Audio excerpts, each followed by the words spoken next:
하겠습니다. 지난 주중 새벽기도 가운데 제가 나눴던 예화의 내용인데요. 조영민 목사님이 쓴 세상을 사는 그리스도인이라는 책이 있습니다. 거기에 실린 스토리가 하나 있는데 여러분들과 좀 나누면서 오늘 말씀을 시작하고자 합니다. 조영민 목사님은 처음 사역했던 교회에서 좀 안타깝게도 갑작스럽게 사임을 하게 됩니다. 근데 사임을 하게 된 이유가 자의로 인해서 스스로 한 게 아니라 타의로 그렇게 사임을 하게 됐습니다. 3년 동안 교회의 부서에서 여기저기 많이 열심을 내면서 사역을 했는데요. 당시 교회 담임 목사님이셨던 분이 갑자기 부르시더니 다음 주까지 사역하고 다른 데를 알아보라라고 그렇게 이야기를 했다고 합니다. 그러니까 여러분들 같은 마음이 어떠시겠어요? 너무 당황스럽고 또 마음이 얼마나 힘들겠습니까? 너무 이 당황스럽고 황당하니까 미처 이유도 묻지를 못하겠더래요. 그래서 하루 종일 멍하게 있는데 다시 한번 서러움이 파도처럼 몰려들고 좀 잊을만 하니까 또 몰려들고, 그래서 일단은 사역지를, 또 신학생이니까 사역지를 찾아야 돼서 신학교의 웹사이트에 그 게시판을 둘러보고 있는데 마음이 너무 아픈 거예요. 다 놔버리고 싶은 거예요. 그래서 그냥 자기가 방바닥에 들어 누웠다고 합니다. 하나님의 부르심 때문에 신학대학원까지 들어가고 이 사역을 시작했는데 갑자기 사역을 내려놓고 다른 사역지를 알아보라고 하니 자신의 처니가 너무 억울하기도 하고 처량하기도 하고 또 분하기도 하고, 내가 그동안 한 게 얼만데. 그래서 그렇게 화가 나고 억울한 마음을 끌어안고 방바닥에 누워 있는데요. 마침 일을 하고 이제 맞춰서 돌아온 이 아내가 물끄러미 자기를 쳐다보더래요. 근데 그 책에 따르면 가로 처리를 했는데 자기를 너무 한심한 표정으로 쳐다봤다 이렇게 적어놨어요. 한심한 듯이 쳐다보더래요. 그러면서 하는 얘기예요. 이 남편 되는 이 전도사님이죠, 당시에. 이분에게 왜 그래? 혹시 오빠가 믿는 하나님이 죽었어? 이렇게 이야기를 했대요. 사실 촌철살인이라고 하죠. 그때 조영민 목사님이 누워있던 자리에서 벌떡 일어났다고 합니다. 창피함이 확 몰려왔대요. 자기가 그래도 신학생이고 또 사역자인데 아내한테 이런 이야기를 들으니까 정신이 번쩍 드는 거예요. 분명 하나님은 살아계시는데, 하나님은 지금도 일하고 계시고 여전히 그분의 손으로 우리를 붙들어 주시는데, 그때 조 목사님은 자신의 표현에 따르면 마치 하나님이 없는 것처럼, 마치 하나님으로 인해서 이 세상이 다 끝나버린 것처럼 너무 자신이 비참해하고 있었다는 거예요. 그래서 그때 정말 간절한 마음으로 아내에게 부탁을 했대요. 내가 기도할 힘조차 없는 상태지만 나를 도와서 같이 한번 기도해달라고. 그래서 그 기도하는 가운데 이렇게 선포했다고 합니다. 하나님은 살아계시다고. 여전히 우리 삶을 당신의 손으로 인도하고 계심을 내가 믿는다고. 현재는 막막하지만 당신의 선하신 인도하심을 내가 진실로 믿는다고. 그렇게 고백하고 선포하면서 간절히, 정말 눈물이 막 콧물이 다 범벅이가 되도록 간절히 기도를 했다고 그래요. 그렇게 믿음의 기도를 드리고 난 그 다음 날이었습니다. 아침이 되었는데 한 교회에서 사역자를 구하니 와보라라는 연락이 왔다고 그래요. 여러분 놀랍지 않습니까? 자기가 찾은 것도 아닌데. 그래서 그곳에서 새롭게 사역의 지경을 펼치게 되었다고 이분이 고백해요. 사랑하는 여러분, 여러분은 어떠세요? 여러분 인생 가운데 이분처럼 혹시 인생의 어려움이 닥칠 때, 예상치 못한 서러운 일이 있을 때, 억울한 일이 닥쳤을 때 감당하기 힘들 만한 그런 상황 가운데 여러분 어떤 반응을 보이십니까? 우리가 인생을 살아가면서 시험과 고난이 없을 수 없어요. 누구나 시험과 고난을 당하기 마련입니다. 또한 인생을 살아가면서 모든 것을 다 갖추고 살아가는 사람 없습니다. 무언가 부족한 거예요. 다른 것들은 다 갖춘 것 같아도요, 이것만큼은 비어있는 그런 상태를 누구나 경험합니다. 그런데 여러분, 이처럼 우리가 좀 뭔가 부족하고 다른 무언가를 갖추지 못했더라도 그래도 이것 하나만 있으면, 이것 하나만 갖추면 내가 다시 일어설 수 있고 승리할 수 있는 것, 어떤 문제를 만나더라도 내가 이겨낼 수 있는 그 힘, 여러분 그게 뭘까요? 성경은 바로 그 한 가지가 믿음이라고 말씀을 합니다. 믿음 한 가지면 여러분 웬만한 모든 것들을 다 넘어갈 수 있는 거예요. 특별히 야고보가 강조하는 믿음은 죽은 믿음이 아니라 산 믿음이다라고 이야기를 합니다. Living faith, 산 믿음. 그 능력을, 그 믿음을 갖게 되면 내가 좀 실력이 부족하고 내가 상황이 좀 어렵고 환경이 닫혀 있는 것 같고 여러 가지 부분들 가운데 어려움을 겪더라도 그것을 넉넉하게 극복해내고 승리할 수 있다는 거예요. 산 믿음만 있다면. 왜 그럴까요? 믿음은 하늘 문을 여는 열쇠가 되고요, 하나님과 내가 연결되는 채널이 되기 때문에 그렇습니다. 그래서 믿음이 중요한데 그 믿음 가운데에서도 살아있는 믿음을 여러분과 제가 가져야 될 줄 믿습니다. 여러분, 그리고 이 믿음이 있을 때 하나님의 기쁨이 될 수 있는 거예요. 그래서 히브리서 11장 6절에서 뭐라고 말씀합니까? 믿음이 없이는 하나님을 기쁘시게 하지 못하나니. 믿음이 없이는 하나님을 기쁘시게 하지 못한다고 합니다. 여러분, 그러면서 이어지는 말씀이 뭐죠? 하나님께 나아가는 자는 반드시 그가 계신 것과 또한 그가 자기를 찾는 자들에게 상 주시는 이심을 믿어야 할지니라. 여기서 두 가지를 믿어야 된다고 말씀을 하죠. 첫 번째로 믿어야 되는 게 뭐예요? 하나님을 믿어야 된다. 하나님의 살아계심. 그리고 두 번째는요, 그 살아계신 하나님께 내가 산 믿음으로 나가게 되면 하나님께서 반드시 그 영혼에게, 나에게 상 주신다라는 이 사실이에요. 이 두 가지를 믿게 되면 저와 여러분들이 기쁨을 회복하고 능력을 회복하고 어떠한 문제도 넉넉히 이기며 승리할 수 있게 되는 것입니다. 여러분, 이런 면에서 여러분과 저의 삶이 좀 건강해지고 또 어떤 시련과 역경을 만날 때 그 문제를 넉넉하게 이기려면 여러분 반드시 살아있는 믿음이 필요합니다. 야고보 선생이 강조하는 산 믿음은 그렇다면 어떤 믿음인지, 살아있는 믿음의 특징이 무엇인지 오늘 본문을 통해 세 가지 정도로 나눠보고자 합니다. 첫 번째로 살아있는 믿음의 특징이에요. 이 산 믿음은 시험을 만날 때 기뻐한다라는 것입니다. 시험을 만날 때 도리어 기뻐한다. 2절 말씀을 보시겠습니다. 내 형제들아, 너희가 여러 가지 시험을 만나거든 온전히 기쁘게 여기라. 여기서 말하는 시험은 템테이션이 아닙니다. 유혹이 아니에요. 바로 트라이얼, 시련을 말하는 것입니다.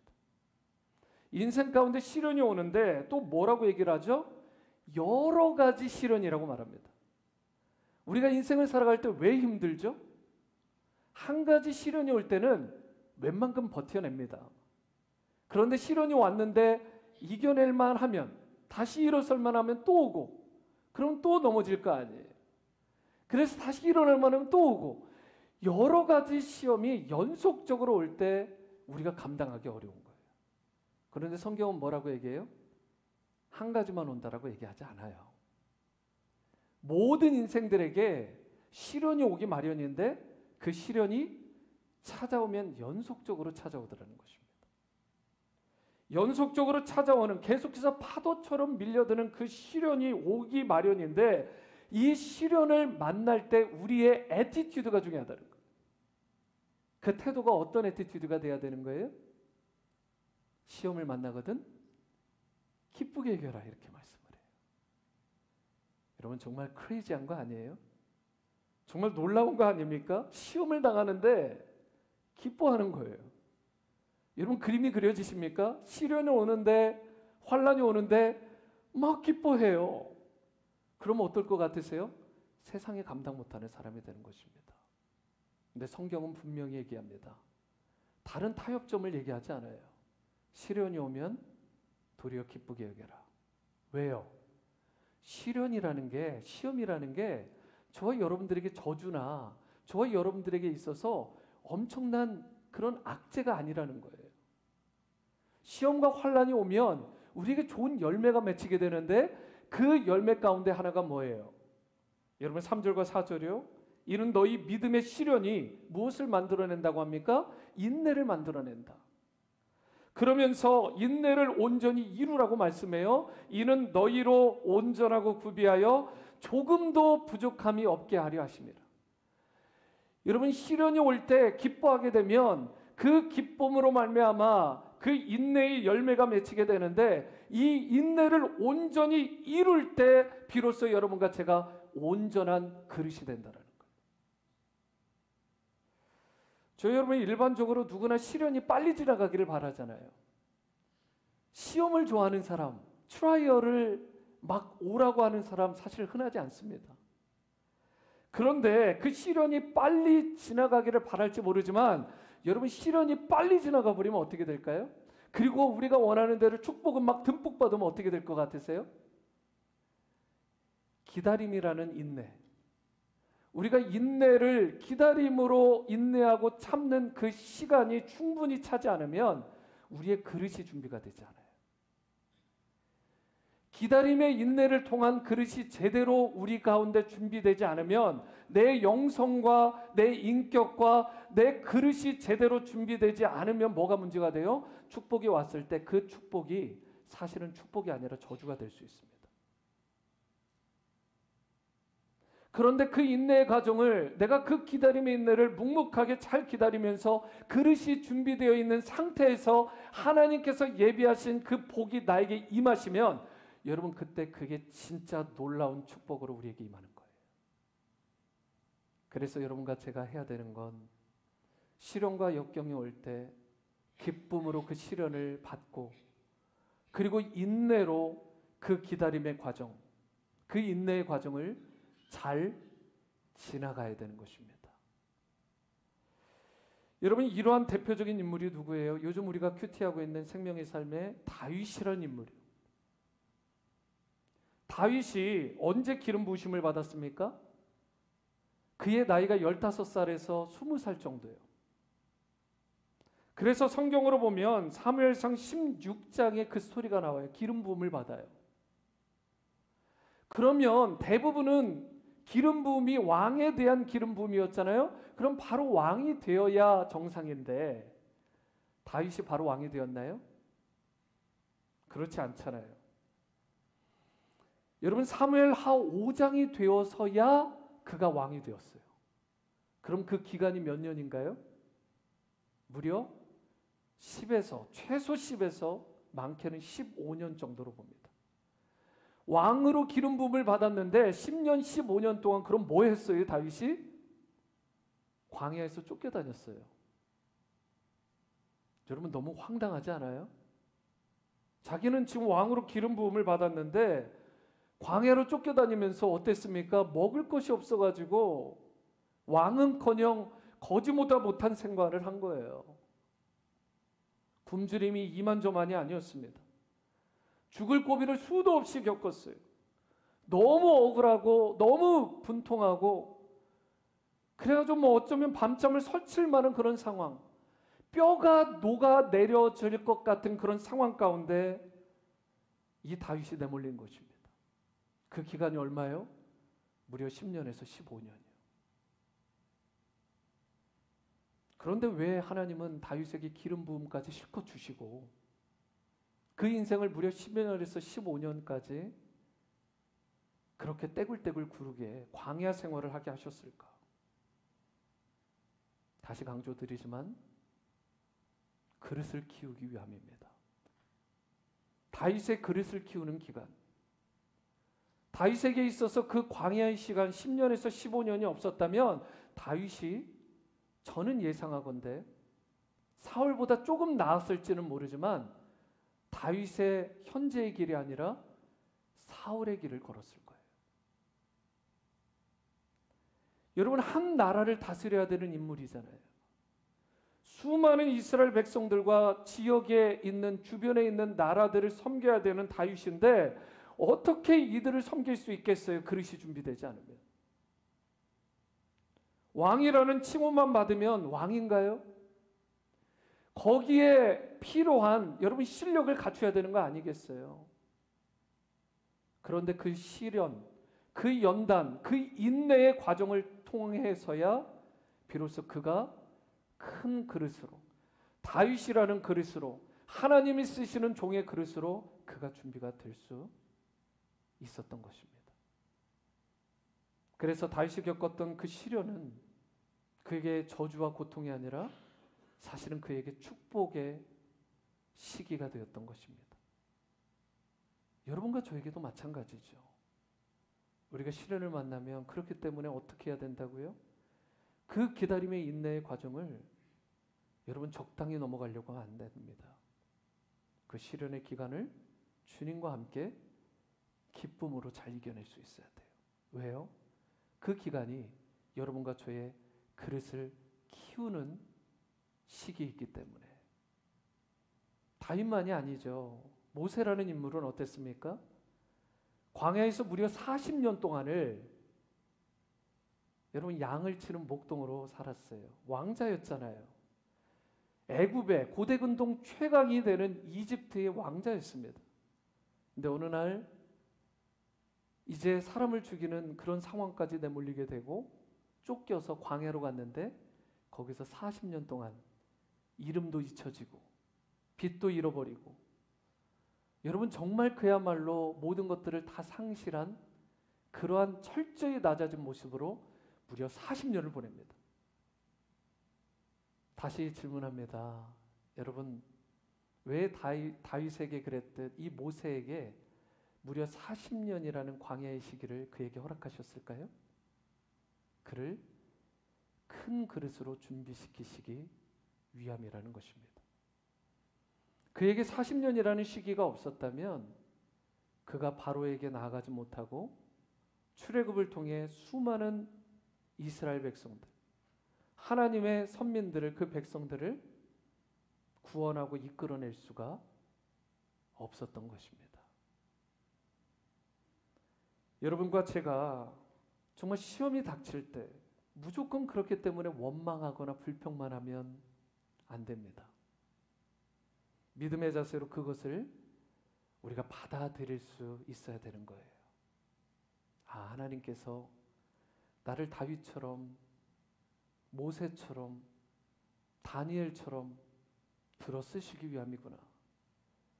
자녀들의 고통을 보고 배우자의 고통을 보면서 여러분 그들을 위한, 그들을 향한 하나님의 그 뜻과 계획이 있다는 것을 기억하시고 기쁨으로 그 시련과 그 역경의 시기를 묵묵하게 주님을 향한 신실한 믿음, 산 믿음으로 여러분들이 반응하며 승리할 수 있게 되기를 주님의 이름으로 축원합니다. 두 번째로 살아있는 믿음의 특징은 시험을 만날 때 기뻐하기도 하지만 시험을 만나게 되면 지혜를 구한다라는 거예요. 하나님이 이 시련을 이길, 이 역경과 고난을 이겨낼 지혜를 하나님께 구합니다. 여러분 그러면 하나님은 어떻게 하실까요? 성경에 이렇게 기록되어 있습니다.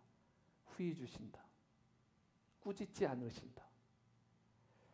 그래서 5절 말씀을 보시면 너희 중에 누구든지 지혜가 부족하거든 모든 사람에게 후히 주시고 꾸짖지 아니하시는 하나님께 구하라.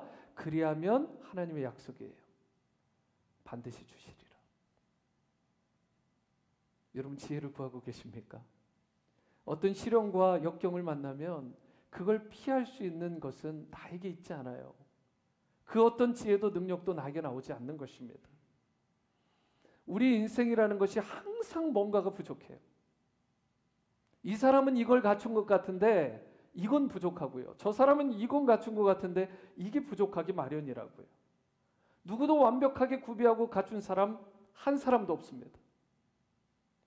요한복음 2장에 보시면 가나의 혼인잔치가 나오잖아요. 거기에 뭐가 떨어져요? 포도주요. 여러분 그게 우리의 인생이라고요. 우리의 모습을 적나라하게 보여주는 거예요. 항상 우리 인생은 뭔가 2% 부족한 거예요.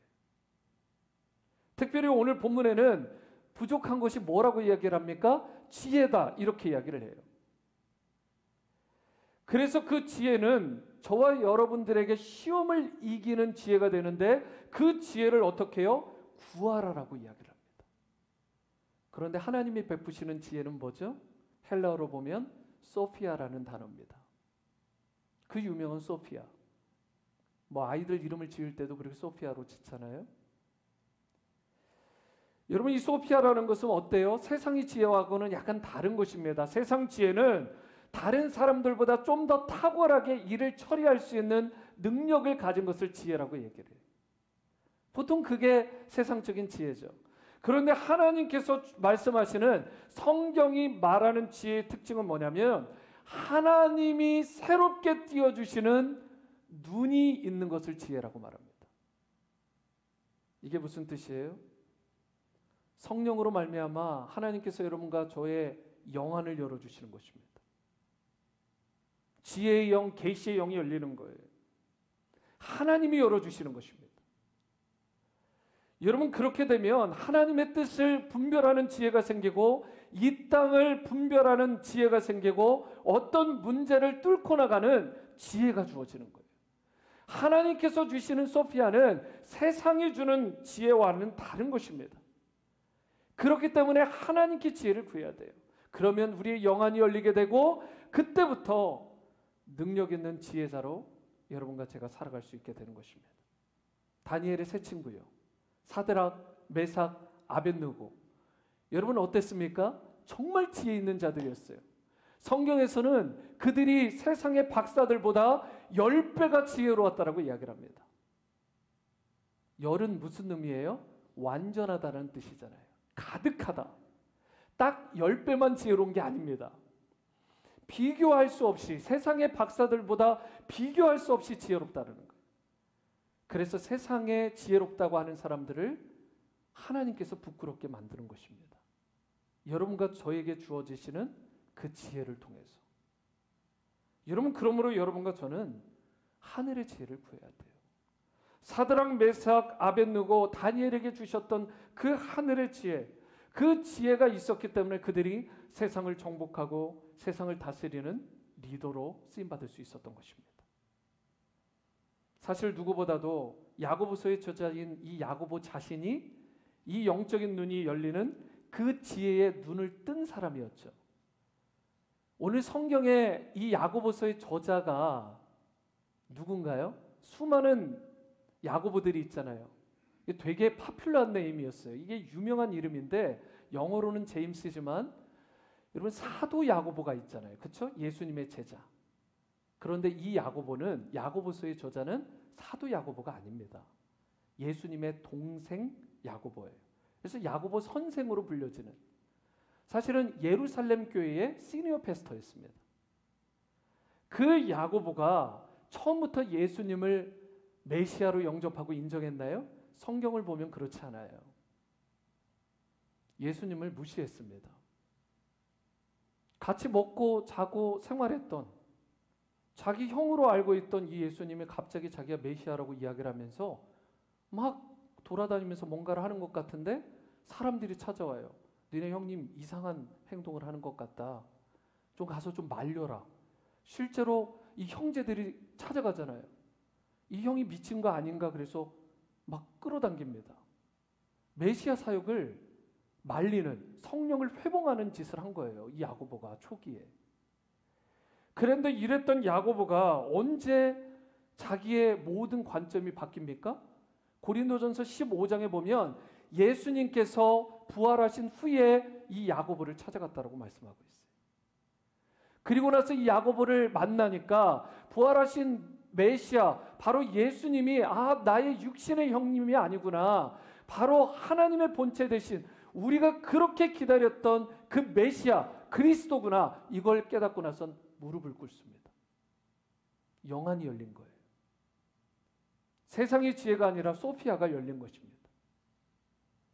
그리고 나서 그가 복음을 전하는 그러한 일꾼으로 역할을 하게 되는데 어떤 일이 벌어집니까? 수많은 사람들을 주님 앞에 돌아오게 하는 거예요. 여러분 눈이 떠져야 돼요.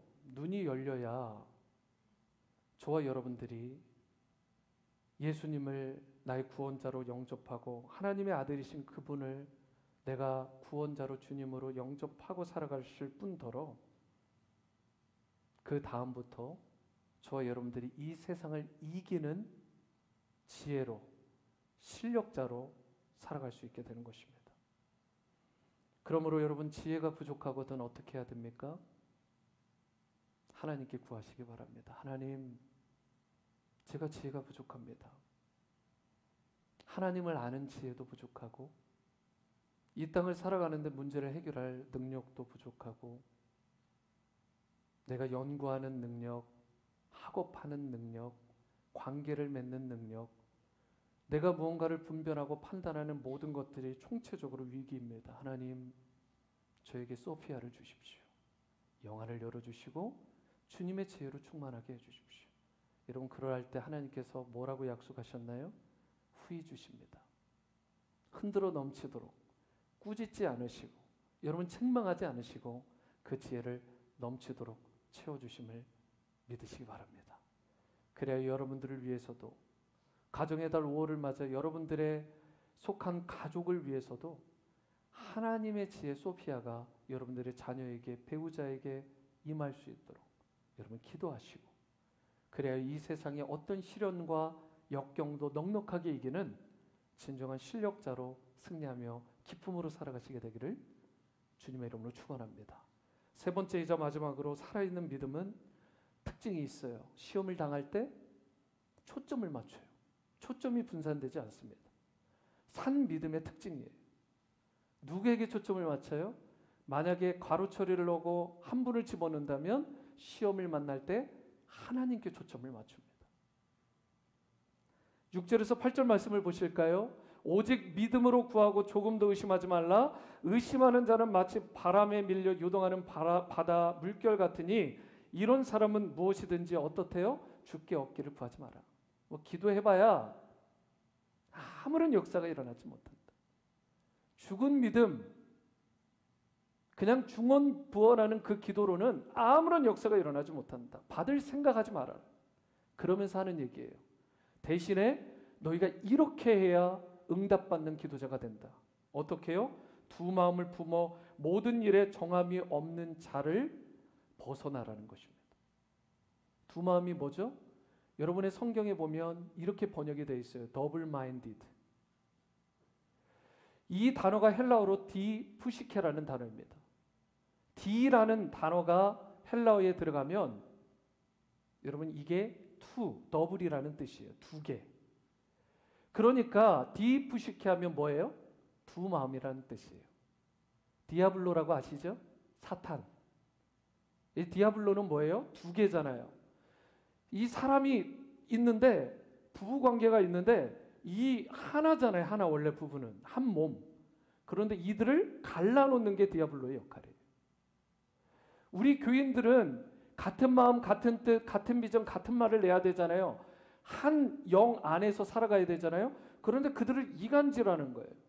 이게 디아블로의 역할이라고. 둘로 나누는 거. 그런데 오늘 성경을 보면 뭐라고 해요? 두 마음을 품어서 그렇게 모든 일에 정함이 없는 자가 되면 응답받지 못한다. 반대로 두 마음이 아니라 한 마음, 원 마인드를 품게 되면 그 인생은 기도하는 것마다 응답받는, 시련을 이겨내는 능력자로 살아가게 된다라는 것입니다. 여러분 만약에 우리가 두 마음을 품으면 디푸시케를 갖게 되면 무슨 일이 벌어져요? 먼저는 의심병이 도져요. 이런 거 있잖아요. 내가 하나님을 믿지만 하나님만 믿는 것으로 과연 될까? 예. 뜨끔한 분들 계시지 않아요? 어제도 그 생각하신 거 아니에요? 하나님만으로 과연 될까? 내가 세상도 믿어야 되는 거 아닌가?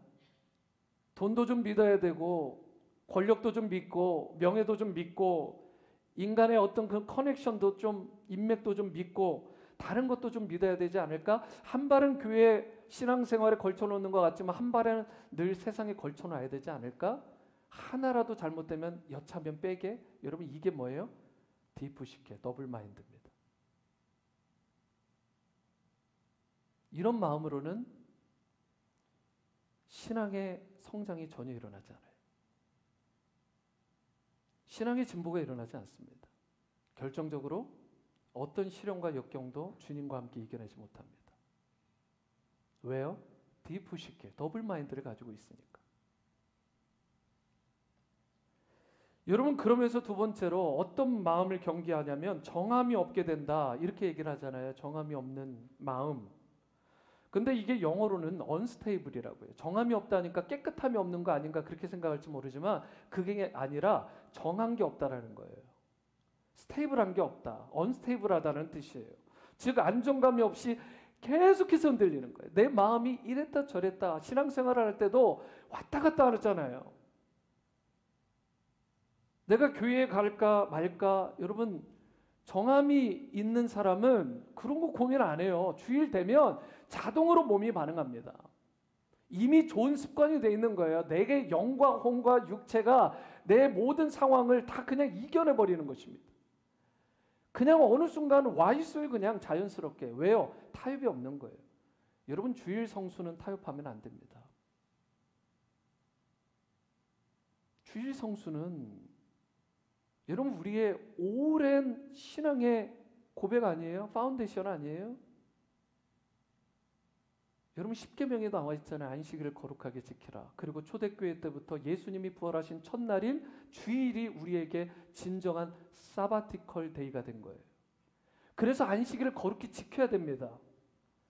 근데 십계명을 지키지 않으니까, 기본적으로 안식일을 지키지 않는데, 여러분 기도하는데 무슨 응답이 있겠어요? 시련이 찾아오는데 어떻게 이겨낼 수 있겠습니까? 정함이 없는 자루라 무언가 문제가 올 때 마음이 계속해서 요동하고 흔들리고, 여러분 그러다 보니까 마치 바람에 밀려 요동하는 바다 물결 같은 상태. 평안이 없어요. 행복이 없습니다. 기쁨이 없습니다. 여러분, 그래도 제가 목사잖아요. 가진 건 어쩌면 여러분들보다 없을 수 있어요. 가장 없어요. 그런데 제가 그래도 자신해야 될 게 있잖아요. 하나님이 주신 평안, 하나님이 주신 기쁨, 그 행복, 세상과 타협하지 않는 그 기쁨과 평강. 여러분, 그것만큼은 제가 그래도 어느 정도 자신할 수 있을 것 같아요. 저의 능력과 실력과 상관없이 하나님이 부어주신 축복 같아요. 여러분 어떠십니까? 시련과 역경이 올 때 그것을 여전히 자기 힘으로, 자기가 가진 모든 지혜를 쥐어짜고 인맥을 동원하고 자기가 무언가를 해보려고 아둥바둥 하진 않습니까? 더블 마인드. 오늘 여러분과 제가 정말 응답받는 기도, 하나님 앞에 바른 믿음으로 기도하기를 정말 원한다면 오직 하나님 한 분께만 초점을 맞출 수 있게 되기를 바랍니다. 시련을 당하면, 역경이 오면 오히려 하나님께 자동적으로, 반사적으로 하나님께만 초점을 맞추는 신앙이에요. 여러분 너무 멋있지 않아요? 마음이 흔들리는 게 아니라 가정의 위기가 오고 내 지금 학위에나 연구에나 뭐 학업, 뭐 관계에 어려움이 오는데 하나님께 막 무릎 꿇는 거예요. 아예 난 못하겠다. 정말 힘들어 죽겠다. 그러면서 다 자포자기 하듯이 내팽개치는 게 아니라, 가장 먼저 버리는 게 신앙이 아니라 가장 먼저 움켜쥐는 게 신앙이 될 수 있게 되기를 바랍니다. 여러분, 그 사람은 세상에 감당 못하는 신자가 되는 거예요. 그렇게 하나님 앞에 매어 달리는 자를 하나님은 주목하시고 그 인생에게 그 어떤 시련도 이겨내는, 역경도 극복해내는 강력한 힘과 능력과 지혜를, 기쁨을 부어 주시는 것입니다. 저는 여러분 정말 간절히 바랍니다. 오늘 예배에 참여하신 여러분들, 여러분들의 자녀, 우리 모든 오늘의 성도님들, 사방에 흩어져서 지금 뭐 한국으로 타주로 가신 모든 분들, 단 한 사람도 예외 없이 정말 어떤 위기의 순간에도 하나님께 오히려 초점을 맞추고 더블 마인드가 아닌 원 마인드를 가지고 하나님께 매어 달리는, 집중하는 그런 신자의 삶을 다 살아갈 수 있게 되기를 바랍니다. 이제 5월의 마지막 주일이잖아요. 이제 본격적인 여름이 시작됩니다. 화요일인가요? 그때부터 다음 주 월요일까지 90도가 계속 넘어갑니다. 진짜 여름이에요. 이 겨울에는 그렇게 여름이 오길 바랬는데 여러분 며칠 더워보세요.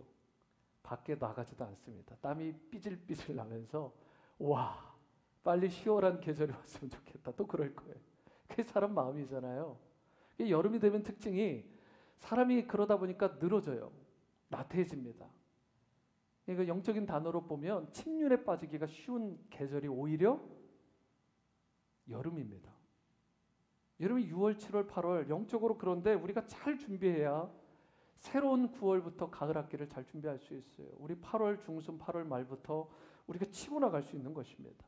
여러분의 학기적으로, 여러분 직장적으로, 여러분 우리 사역적으로, 우리 가정적으로, 우리 자녀들에게도 다시 치고 나갈 그 힘이 축적되는 시간이 저는 이 여름이 되었으면 좋겠습니다. 이 말은 이 여름에도 사역하지 말라는 말이 아닙니다.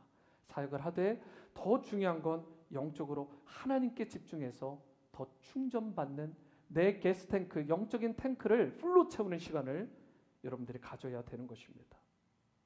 여러분 느슨해지기 쉽고 나태해지기 쉬운 이 시기 가운데 여러분 우리가 그냥 빗장을 풀어버리고 가드를 내린 상태에서 고난이 오고 시련이 오면 어떻게 돼요? 그냥 넘어져 버리는 거예요. 그렇기 때문에 그런 시련과 환란이 올 때 우리의 힘만으로 할 수가 없습니다. 하나님의 전적인 도우심, 그분께서 개입해 주시지 않으면 그 어떤 문제도 그 어떤 상황도 이겨낼 수 없어요. 나뉘어지지 않은 마음, 하나님 한 분에게 초점을 맞추어 기도할 때 하나님이 여러분과 저희의 삶을 인도하시고 필요한 모든 것을 넘치게 채워 주시는 것입니다. 사랑하는 여러분, 그러므로 세상 너무 바라보지 마시고 동시에 사람들 눈치 너무 보지 마세요. 너무 피곤하지 않아요? 그런 인생? 하나님께 초점을 맞추고 하나님께 무릎 꿇는 자는 여러분 사람 너무 신경 쓰지 않습니다. 그리고 스트레스 많이 받지 않아요. 그리고 하나님께 무릎 꿇는 자는 세상에, 여러 번 강조하지만 세상에 무릎 꿇지 않습니다. 비굴해지지 않아요. 당당해집니다. 여러분 우리에게 진짜 필요한 것은 나 자신의 능력도 소유도 아니라 하나님께 초점을 맞춘 living faith, 살아있는 믿음이라는 사실을 기억하시고 오늘 예배를 통해 정말 한 분도 빠짐없이 이 믿음을 다 회복하시고요.